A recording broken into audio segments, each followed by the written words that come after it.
नमस्कार, आवाज ओवरड्राइव के इस खास शो ये दिवाली ईवी वाली में आप सभी का स्वागत है। मैं हूं दीपाली राणा और सबसे पहले हमारे सभी दर्शकों को दीपावली की ढेर सारी शुभकामनाएं। दिवाली आमतौर पर नए साल की शुरुआत का प्रतीक भी होता है और इस बार क्यों ना शुरुआत ऐसी हो जो सिर्फ हमारे लिए नहीं बल्कि आने वाली जनरेशंस के लिए भी बेहतर साबित हो। तो आइए इस दिवाली हम सब सेलिब्रेट करें एक स्मार्ट और सस्टेनेबल चॉइस वाली गाड़ियों के साथ जो ना सिर्फ स्टाइलिश और टेक्नोलॉजी से भरपूर हो बल्कि पर्यावरण के लिए भी एक बेहतर विकल्प हो।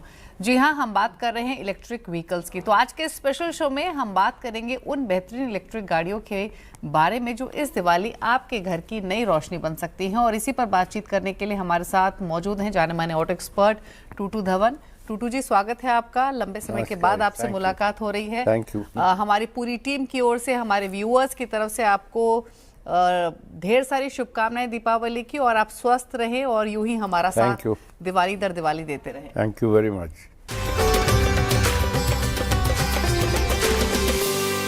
और इस साल कई गाड़ियां लॉन्च हुई लेकिन महिंद्रा, टेस्ला, विनफास्ट जैसी कंपनियां अपनी गाड़ियां उतारकर मार्केट में तहलका मचा रही हैं। लेकिन सबसे पहले बात करेंगे 10 से 15 लाख के बजट में मिलने वाली गाड़ियों के बारे में। तो टूटू जी, अगर हम इस ब्रैकेट की बात करें, इसे आप एक एंट्री रेंज भी कह सकते हैं जो कि 10 से 15 लाख की रेंज होती है। अब चॉइसेस काफ़ी बढ़ती जा रही हैं दिन ब दिन कंज्यूमर्स के पास, लेकिन कुछ सेलेक्ट गाड़ियों की बात करें जो कि अच्छा परफॉर्म भी कर रही हैं, उसमें टाटा पंच ईवी है, टाटा टियागो है जो कि कॉम्पैक्ट आ जाती है, नेक्सॉन तो पुरानी लीडर रही ही है, एमजी की विंडसर है जिसने कमाल किया। काफ़ी सारे फैक्टर्स रहे हालांकि उस गाड़ी के साथ साथ पॉलिसीज़ के भी। आपकी राय क्या है इस सेगमेंट में? अगर किसी को 10 से 15 लाख की रेंज में कोई गाड़ी इलेक्ट्रिक व्हीकल सेगमेंट में पिक करनी हो तो कौन सा बेहतर चॉइस है? देखिए, आजकल कुछ कंपनीज हैं जो आपको विकल्प देती हैं बैटरी की सेविंग के ऊपर।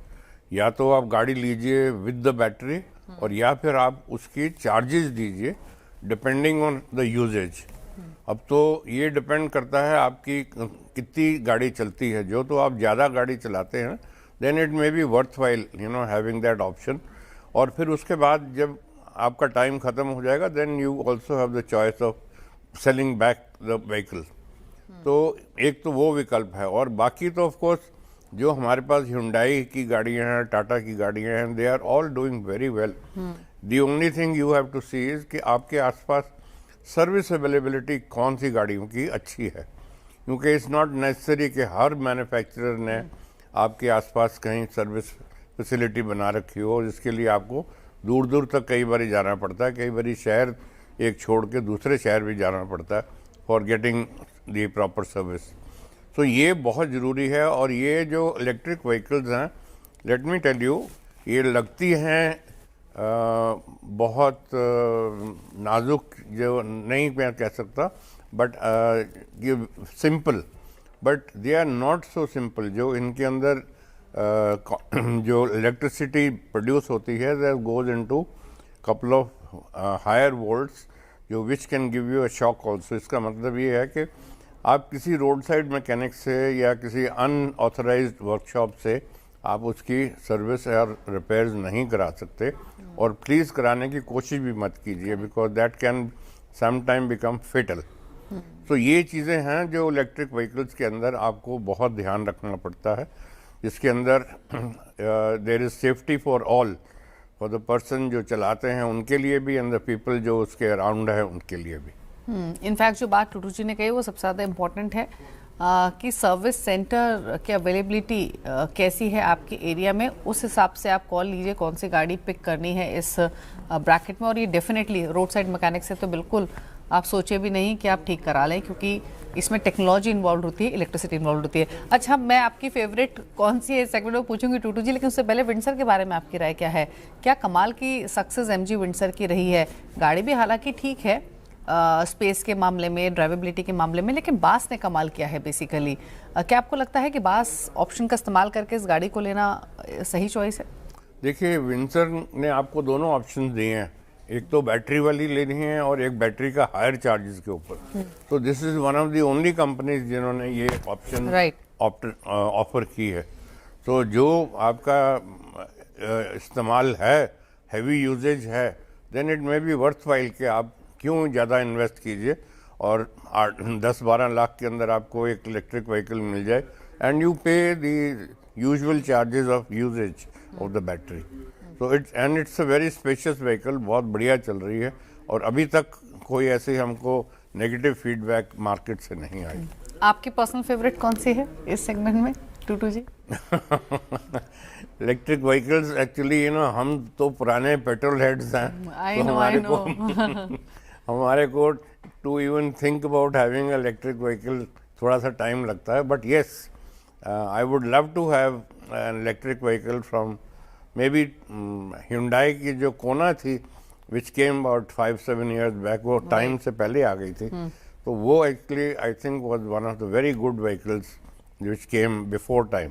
ओके ओके, चलिए कोना तो अब मार्केट में मौजूद नहीं है, लेकिन जो ऑप्शंस मौजूद हैं उनकी बात करते हैं और अब आगे बढ़ते हैं। 15 से 30 लाख के ब्रैकेट की अब बात कर लेते हैं। आप इस रेंज में आते ही ना ऑप्शंस थोड़े से और इलेबोरेट हो जाते हैं टूटू जी। एसयूवीज का ऑप्शन आपके पास आ जाता है, लेकिन एक गाड़ी है जो एमपीवी सेगमेंट की है और वो है किया करेंस क्लैरिस ईवी। यानी जिन लोगों को भी एक फैमिली कार चाहिए, इलेक्ट्रिक कार चाहिए, तो शायद इसे कंसिडर कर सकते हैं। क्या आपको लगता है अच्छी चॉइस है उस I think this is very good choice, बहुत बढ़िया है और इसके अंदर ऑप्शन भी है आपको 5 सीटर और 7 सीटर की, and it's a very spacious vehicle. और इलेक्ट्रिक व्हीकल होने के कारण इट्स सो साइलेंट कि आप पता भी नहीं लगता कि आप गाड़ी में बैठे हुए हैं या वैसे ग्लाइड करते हुए जा रहे हैं। So and it has got all the comforts that one can think of. So I think that is a very very fine vehicle. बाकी ये मैं आपको ज़रूर वार्निंग देना चाहता हूँ कि जब भी हाईवेज़ के ऊपर हों तो जितने भी पैसेंजर्स अंदर गाड़ी में बैठते हैं वो प्लीज़ सीट बेल्ट ज़रूर लगाएं, तो that's becoming a nuisance now. आजकल एक्सीडेंट्स होते हैं और लोग सीट बेल्ट नहीं पहनते तो बड़े हादसे हो जाते हैं।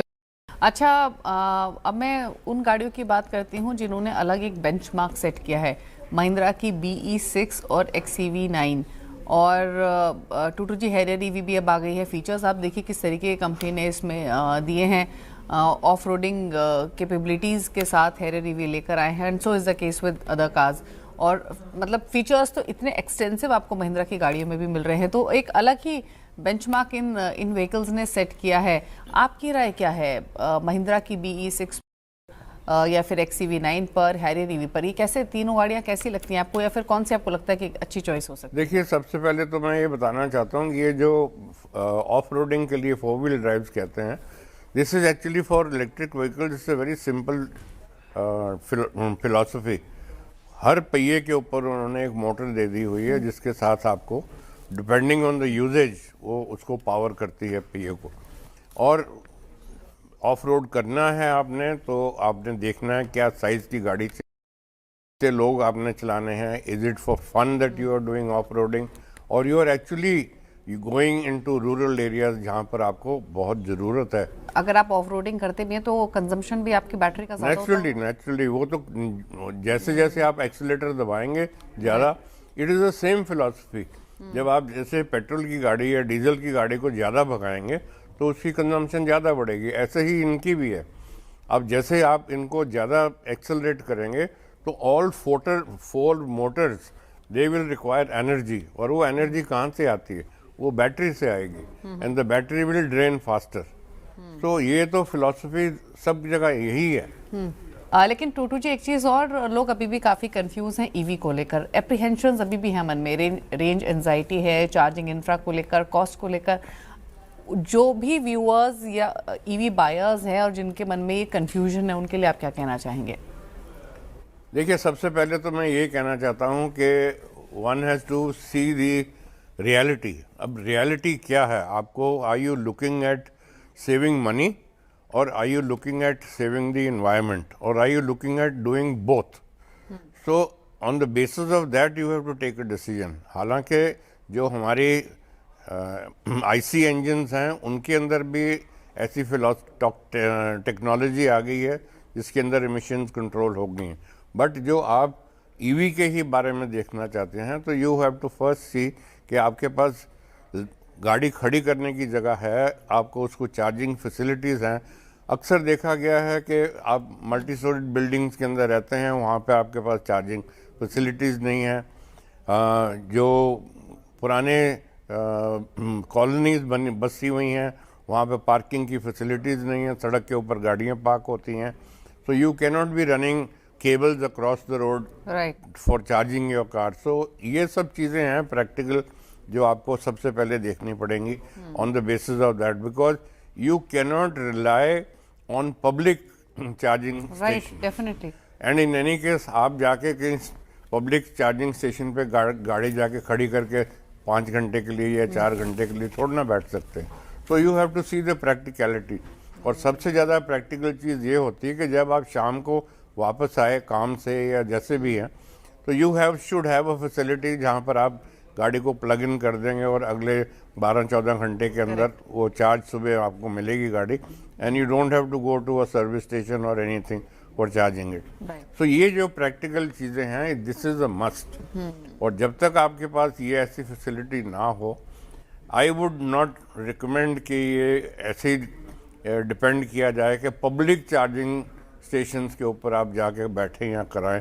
That's definitely not safe and it is not practical. तो आपके बजट रेंज डेली यूज़ के हिसाब से कौन से बेहतरीन ऑप्शंस हैं, उन पर तो हमने चर्चा की ही। साथ ही साथ अगर आप ईवी खरीदने की सोच रहे हैं 10 से 30 लाख की रेंज में, एक वाइड रेंज ज़रूर है, किन बातों का आपको ख्याल रखना है वो टूटू जी ने आपको बताया। रुक रहे इसी के साथ एक ब्रेक के लिए। ब्रेक के उस पर आपको दिखाएंगे लग्जरी इलेक्ट्रिक सेगमेंट की वो शानदार कार है जो ना सिर्फ रेंज और परफॉर्मेंस में दमदार है, बल्कि अपने फीचर्स और आइस इंजन वाली कारों को भी कड़ी टक्कर दे रही हैं।